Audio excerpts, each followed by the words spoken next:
Jason Herring. This Texas high school football coach is hated by most, but why? If you've been following high school football for a while, then you've definitely heard of Jason Herring. He's one of the most polarizing figures in the industry, and most people outside of Refugio hate him, while others in the town they love him. He has been labeled everything from halftime Hitler to Mr. Satan. All for his unconventional, or as some say unethical coaching strategies. Hey guys! Welcome back to our channel. In today's video, we're going to dive deep into the what, why and how Jason Herring became the most hated football coach. Are you guys ready? Let's get started. Herring's coaching career began around 29 years ago at Big Lake, Reagan County, and he started off as a junior high assistant coach under Sam Harrell. Unfortunately, Herring didn't fit in, and just a year later, he moved to work under Ross Rogers. Combined, both these experiences provided great learning moments for Herring. Rogers and Harrell were experts when it came to offensive strategies, and much of Herring's strategies are influenced by them. Soon after, in 1996, Herring became the head coach at Wall, but it seems that things weren't meant to be. After an unsuccessful season there, he was fired, and he tried his luck with the Broncos. Over there, he finally settled down and spent a good amount of time with the team.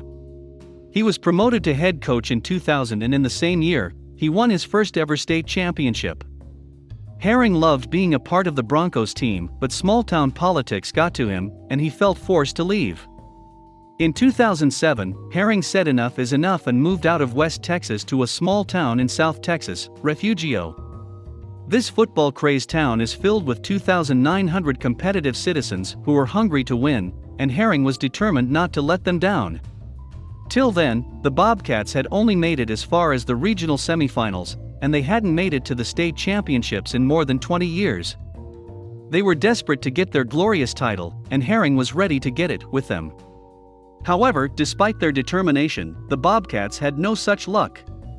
In the 2009 and 2010 seasons, they reached the semifinals once again, but the state championship was out of reach. People started to taunt Herring and the team by saying, "Can't win the big one." That's when Herring realized they needed to change their strategies. Things could not go on like this. The Bobcats had to win, and Herring wanted to lead them to this victory. So what did he do?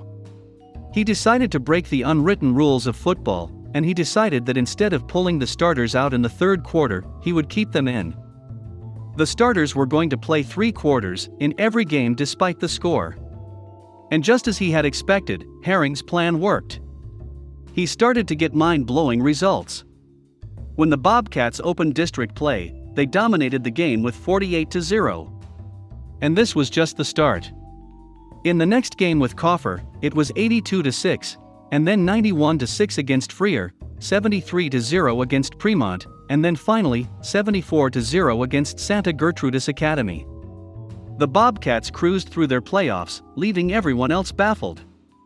These results started to draw attention, and Herring received a ton of criticism and gained a new nickname, Halftime Hitler. It upset him immensely, and he tried to clear his name by saying that it wasn't about the scorecard. "He saw past that. I know I'm doing it for the right reasons," Herring said. "It's not malicious. If there was another way for us to improve as a team, I would do anything in the world for it.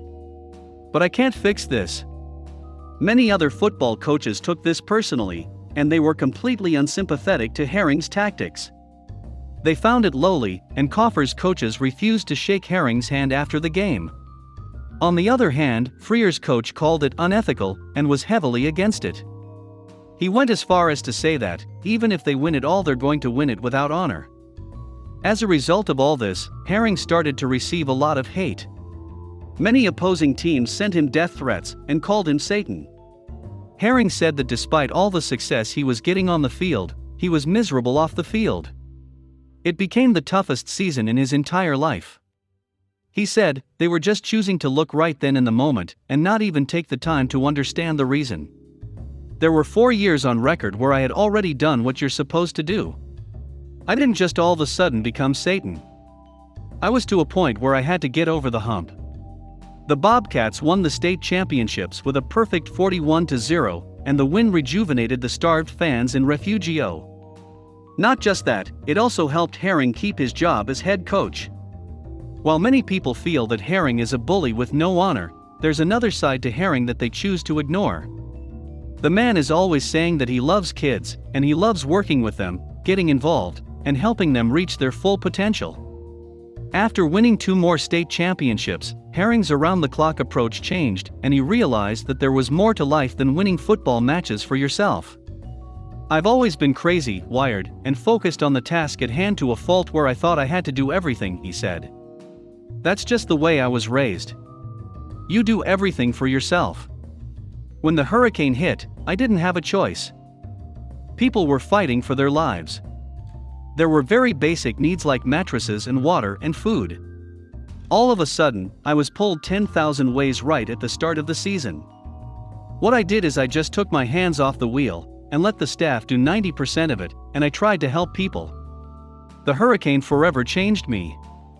Herring started to spend most of his time as a relief coordinator, helping people and getting them whatever they needed.